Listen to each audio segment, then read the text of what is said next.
Good morning student. आज हम next पढ़ेंगे। लास्ट हमने देखा था कि इलेक्ट्रिक फ्लक्स क्या है, एरिया वेक्टर क्या होता है, डिफरेंट सिचुएशन में इलेक्ट्रिक फ्लक्स कितना होता है, फार्मूले हमने उसके ड्राइव किए थे। गॉस लॉ क्या है और उसका प्रूफ देखा था हमने। फिर एप्लीकेशन, आज एप्लीकेशन पढ़ेंगे।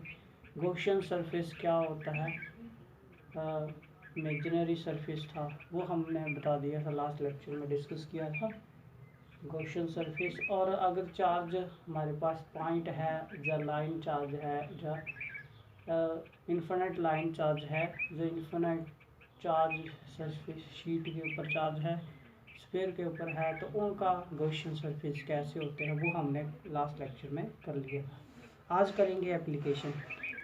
तो पहली एप्लीकेशन है फील्ड स्ट्रेंथ। गॉसेस लॉ से आपने फील्ड स्ट्रेंथ की वैल्यू निकालनी है किसी पॉइंट पे लाइन चार्ज के कारण। ठीक है, तो फर्स्ट एप्लीकेशन 1 हम निकालेंगे electric field strength line charge के कारण। लाइन चार्ज के कारण किसी पॉइंट पर फील्ड स्ट्रेंथ कितनी होती है वो निकालनी है हमें। तो जब भी आपने गॉसेस लॉ से फील्ड स्ट्रेंथ की वैल्यू निकालनी हो तो उसके लिए कुछ स्टेप्स हैं वो याद रखने हैं आपने। ठीक है, स्टेप नंबर 1, सबसे पहले आपने क्या करना, स्टेप नंबर 1 है कि जिस पॉइंट पर आपने फील्ड निकालनी है उस पॉइंट पर आपने क्या करना है, इमेजिनरी गॉसियन सरफेस ड्रा करना है। ठीक है, draw Gaussian surface at point of observation. ठीक है, उस पॉइंट पर ड्रॉ करना है और साथ में क्या करना है, points direction of E vector and S vector. वहाँ पर आपने फिर उसके बाद पॉइंट करनी है डायरेक्शन ई वेक्टर की, और एरिया वेक्टर और फील्ड वेक्टर की डायरेक्शन आपने इंडिकेट करनी है, पॉइंट करनी है। ठीक है, ये हो गया step number 2। Net charge, calculate net charge inside Gaussian surface, inside Gaussian surface. ठीक है, और तीसरा स्टेप नंबर 3 है to find close integral E dot D S. Flux निकालना क्लोज सरफेस से कितना होगा। और फिर स्टेप नंबर 4 यूज़ करना by Gauss's law, Gauss law लगा देना बाई गॉसेस लॉ, और वहाँ से ई की वैल्यू निकालना। ठीक है, ये स्टेप हैं हमारे। तो पहला हम यूज़ कर रहे हैं इन्फिनिट, फर्स्ट एप्लीकेशन 1। ठीक है, line charge, infinite line charge है तो उसके कारण कितनी फील्ड स्ट्रेंथ होती है किसी पॉइंट पर बनती है वो निकालनी है गॉसेस लॉ से। तो इसके लिए आपको पता है डेंसिटी जो है, 1 डायमेंशन बॉडी की डेंसिटी क्या होती है, जिससे हम नेट, क्योंकि इसमें हमें चार्ज भी निकालना पड़ना, तो चार्ज के लिए क्या करना पड़ना, चार्ज के लिए हमें डेंसिटी की हेल्प से निकालते हैं कंटिन्यूस चार्ज को, चार्ज डेंसिटी से। तो 1 डायमेंशन बॉडी होगी तो चार्ज डेंसिटी उसकी लैम्डा होती है, सरफेस होगी तो सिग्मा होती है, और रो होती है अगर वॉल्यूम होगी। ठीक है, तो वो हमें लेनी पड़ेगी।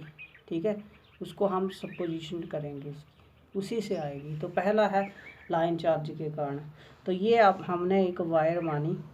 ठीक है, एक वायर मानी, ए बी मान लेते हैं, और इसकी लेंथ कितनी है, एल इसकी लेंथ है, एल लेंथ है इसकी। अब इसको जैसे चार्ज देंगे तो पहला प्लस दूसरा प्लस पहले को रिपेल करेगा, तीसरा दूसरे को, चौथा तीसरे को, तो ऐसे रिपेल करते हुए ये पूरे यूनिफॉर्मली डिस्ट्रीब्यूट हो जाते हैं। ठीक है, एक वायर मानी ए बी, उसकी लेंथ एल है, और इसके ऊपर और इसकी लीनियर चार्ज डेंसिटी कितनी है, चार्ज डेंसिटी भी होनी, यूनिट लेंथ में कितना चार्ज, लीनियर चार्ज डेंसिटी इसकी लैम्डा है जो हमने मान ली। ठीक है, अब तो और ये पी पॉइंट माना जहाँ से आर डिस्टेंस के ऊपर, ये हमने कोई पी पॉइंट माना जहाँ पर फील्ड स्ट्रेंथ निकालनी है हमें, कितनी डिस्टेंस पे, यहाँ से ये आर डिस्टेंस पे पी पॉइंट माना जहाँ पर ऑब्जर्वेशन पॉइंट है, फील्ड स्ट्रेंथ निकालनी है। तो क्या करना पड़ना, स्टेप नंबर 1 क्या करना पड़ा, गॉसियन सरफेस ड्रा करना। तो लाइन चार्ज के लिए क्या होता है, सिलिंड्रिकल। तो क्या किया हमने, एक गॉसियन सरफेस यहाँ से ड्रॉ की जी, डॉटेड भी ले सकते हैं, डार्क भी ले सकते हैं, आपकी मर्जी है। ठीक है, जितना भाग इधर उतना भाग इस ढंग से कि इसका जो एक्सिस है वो लाइन चार्ज पर है। ये हमने गॉसियन सरफेस ड्रॉ कर दिया, स्टेप नंबर 1 हो गया। ठीक है, अब ये गॉसियन सरफेस है तो जो फील्ड जा रही होगी वो आउटवर्ड जा रही होगी, फील्ड रेडियली आउटवर्ड, इस वेक्टर से शो कर दी। ठीक है, रेडियली ऐसे जैसे बुरे ब्रश से तारें बाहर जाती हैं वैसे ऑल पॉइंट ऑफ फील्ड ऐसे जा रही होगी। ठीक है, रेडियली आउटवर्ड, ये रिप्रेजेंट इससे कर दिया। ठीक है, पहले पॉइंट में ई और एस की को इंडिकेट करना एरिया वेक्टर और उसकी डायरेक्शन है, तो ये बाहर की तरफ जा रही होगी। ठीक है, जहाँ पर ये कितना, ठीक है, और एरिया वेक्टर क्लोज्ड है तो ये स्मॉल एरिया एलिमेंट ले लिया हमने, और इसका एरिया वेक्टर क्या है, जे 90 बनाएगा, ये तो सेम डायरेक्शन है ds। ठीक है, ये होगी। तो इस कर्व्ड सरफेस में एरिया वेक्टर कहाँ होगा, 90 भी होगा, और फील्ड बाहर जा रही है, रेडियली आउटवर्ड फील्ड जा रही है। ठीक है, और समझ गए, इस प्लेन सर कर्व्ड सरफेस में सिलेंडर के ऐसे होगा, और जहाँ पर क्या होगा, जो फ्लैट सरफेस है यहाँ पर क्या होगा, जहाँ पर क्या होगा, फील्ड इधर जा रही है, फील्ड की डायरेक्शन इधर, और एरिया वेक्टर कहाँ होगा, परपेंडिकुलर 90 होगा, ds से इधर होना। ठीक है, जहाँ पर भी फील्ड की डायरेक्शन इधर और एरिया वेक्टर कहाँ होना, इधर होना। ठीक है, ये होगा, ये डायग्राम बन गया हमारा। ठीक है, तो अब इसको हम, क्योंकि ये जो गॉसियन सरफेस है वो कॉम्बिनेशन है, कर्व्ड सरफेस का कॉम्बिनेशन है जहाँ, तो क्या करना आपने, अब क्या करेंगे, अब इनको 3 रीजन में डिवाइड कर देते हैं। इस क्लोज सरफेस को हमने 3 रीजनों में डिवाइड कर दिया, इसको रीजन नंबर 1, इसको 2 और इसको 3 मान लिया। ठीक है, लिख लेना थ्योरी में, divide the cylinder Gaussian surface into 3 region 1 2 3 as shown in figure. ठीक है, तो अब हमें पहला स्टेप नंबर 1, पहला स्टेप कि कितना इससे नेट चार्ज कितना इसके अंदर है वो निकालना, net charge enclosed in the cylinder Gaussian surface, cylindrical Gaussian surface, cylindrical Gaussian surface. हाँ जी, कितना चार्ज होना, क्यू से लिख देते, क्यू इक्वल टू, क्या होता है चार्ज, क्यू इक्वल टू किसके बराबर होना, यूनिट लेंथ में लैम्डा, तो एल लेंथ में लैम्डा एल होगा, इतना चार्ज होगा। स्टेप नंबर 2 क्या करना, क्लोज इंटीग्रल फ्लक्स कितना वो जो निकालना ना, total closed integral flux through the close surface, that is क्या निकालना, close integral E dot ds की value, flux through the close surface equal to कितना होना, तो टोटल फ्लक्स जो जाएगा इस क्लोज से वो कितना जाएगा, पहले रीजन से कितना जा रहा है, दूसरे रीजन से कितना जा रहा है, प्लस तीसरे रीजन से, सभी को ऐड कर देंगे, तो टोटल फ्लक्स जो इस क्लोज्ड सरफेस से जाएगी वो किसके बराबर होना, दैट इज, अब इससे कितना जा रहा है वो किससे लिखना, ओपन है तो लाइन इंटीग्रल सरफेस इंटीग्रल से आना, तो टोटल क्लोज सरफेस से जितना जाएगा that will be equal to flux E dot D S, flux through region 1 open है तो ओपन इंटीग्रल आना, plus surface integral E dot D S through region 2 plus flux surface integral through region 3।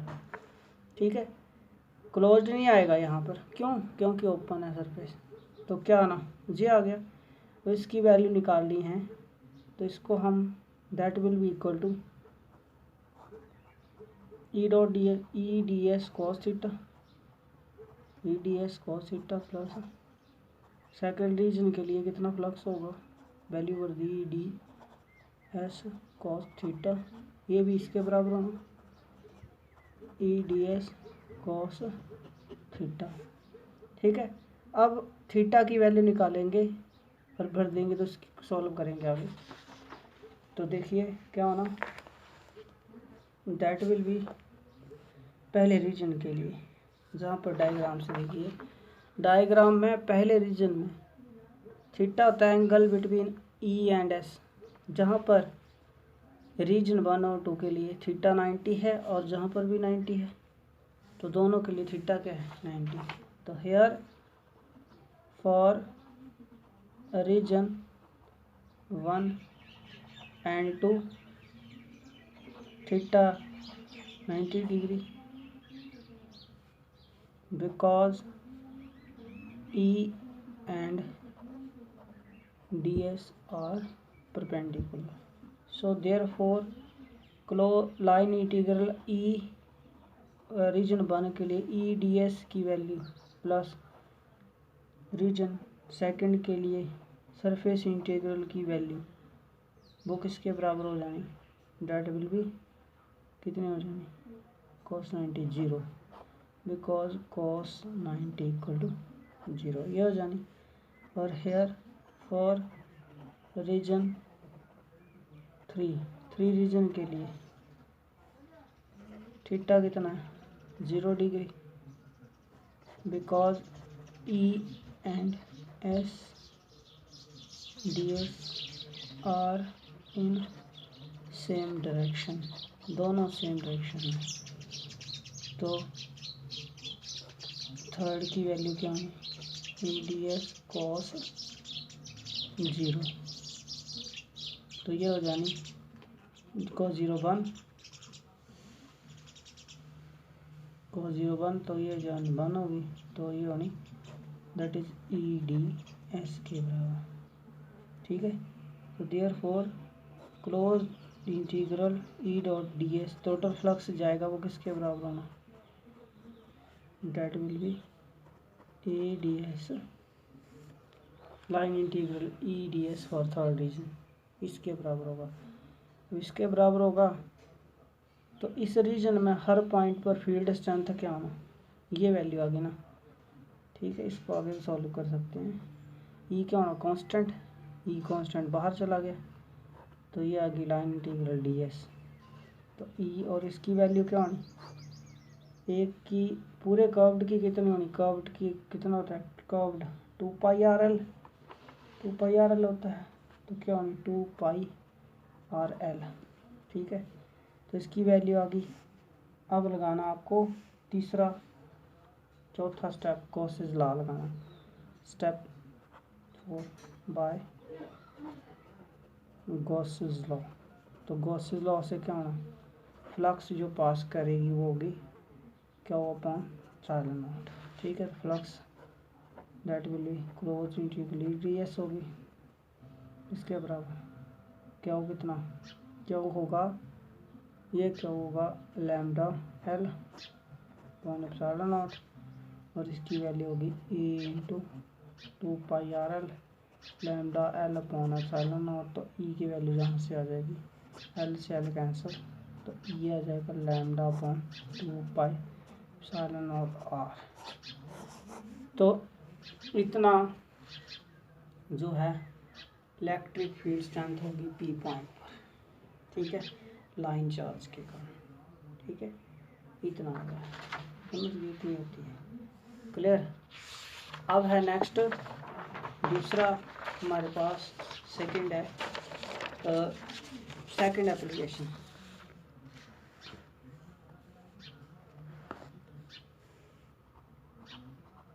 Application 2।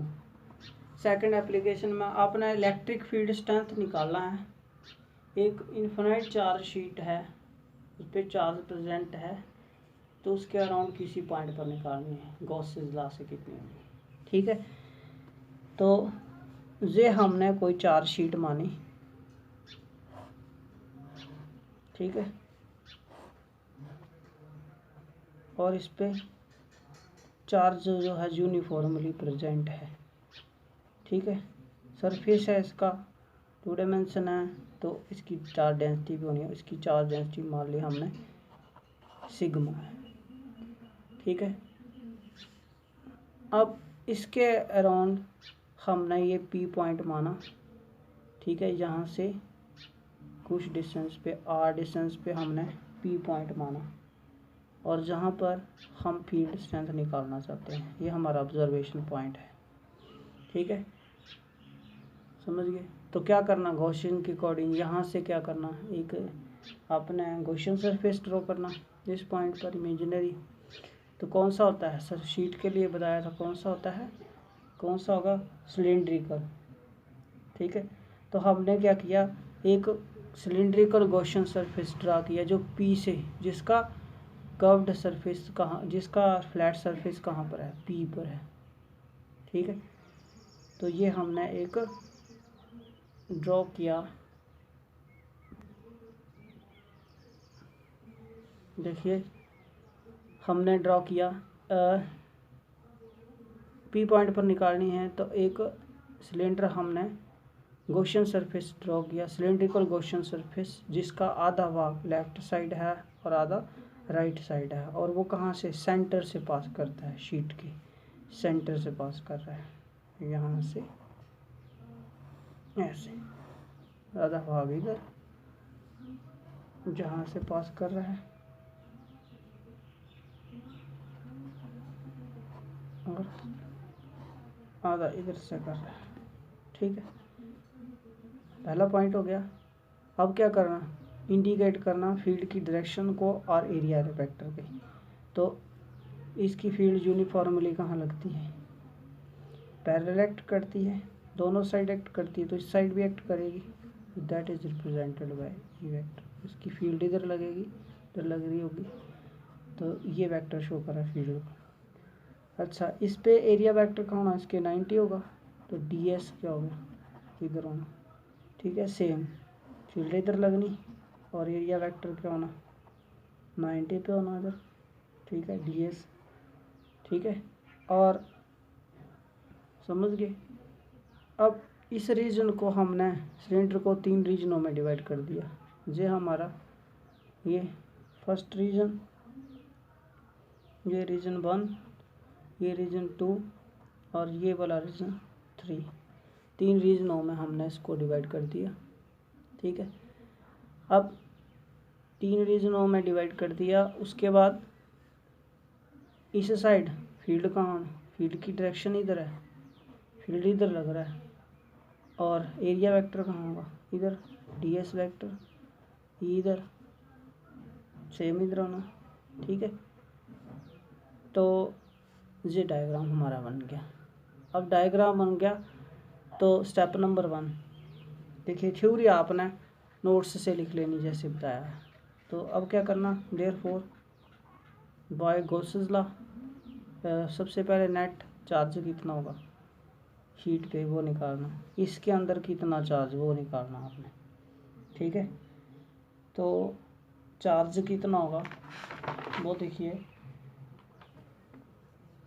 इसके अंदर charge कितना होगा, मान लेते हैं ये सरफेस एरिया कितना है, इस पूरी शीट का सरफेस एरिया कितना है, एस है। ठीक है, अंदर सरफेस एरिया एस है, तो चार्ज कितना होना, अंदर चार्ज होना, net charge enclosed bye sheet. हाँ जी, कितना होना, यूनिट एरिया में सिग्मा, तो एस एरिया में सिग्मा एस होना। ठीक है, इतना होना। नाउ स्टेप नंबर 2, निकालिए value, close integral E dot D S की वैल्यू। तो नेट फ्लक्स जो इससे पास करेगा, इमेजिनरी सरफेस से सिलेंडर से पास करेगा, वो किसके बराबर होना, flux passes through the region 1, that is surface integral E dot D S, और flux passes through region 2, that is surface integral E dot D S, और flux passes through the region E dot D S होना। अब इनकी value निकाल लेते हैं,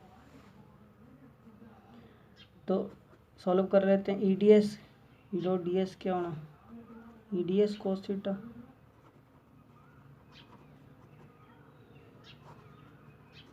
और ये क्या होना, E D S cos theta. A dot B किसके बराबर, ए बी कॉस थीटा, ये भी ए डॉट बी क्या होना, ए बी कॉस थीटा, इसके बराबर होना। अब देखिए जहाँ पर हेयर फॉर रीजन 1 एंड 2, 1 और 2 के लिए, 1 और 2 के लिए एंगल कितना, फील्ड इधर, एरिया वेक्टर इधर 90, तो for region theta equal to 90, theta 90 होना। तो therefore E D S cos, therefore cos 90 कितना हो जाना, 0, because E perpendicular to D S vector. ठीक है, फॉर रीजन थर्ड थीटा कितना होना, 0, because E parallel to S vector, D S vector. तो therefore close integral E dot D S कितना हो जाना, ठीक है, कॉस 90, ये तो 0 हो जाने, तो इसके बराबर हो जाना integral surface integral over the surface third, और किसके बराबर हो जाना, E D S cos 0 1, that will be E D S हो जाना।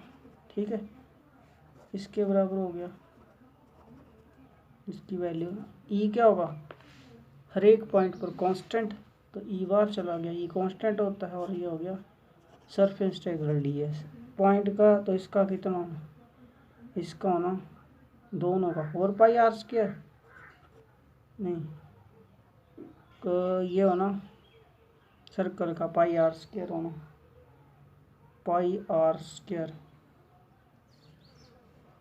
तो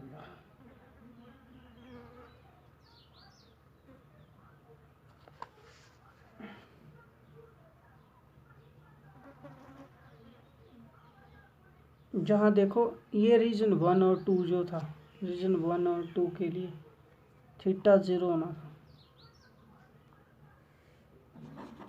ये रीजन 3 था, और ये रीजन था 1 2, 1 2 के लिए थीटा 0, तो 1 2 बनना 1 + 2 ई डी एस कॉस 0, तो ये बन जाना twice of E D S cos हो जाना।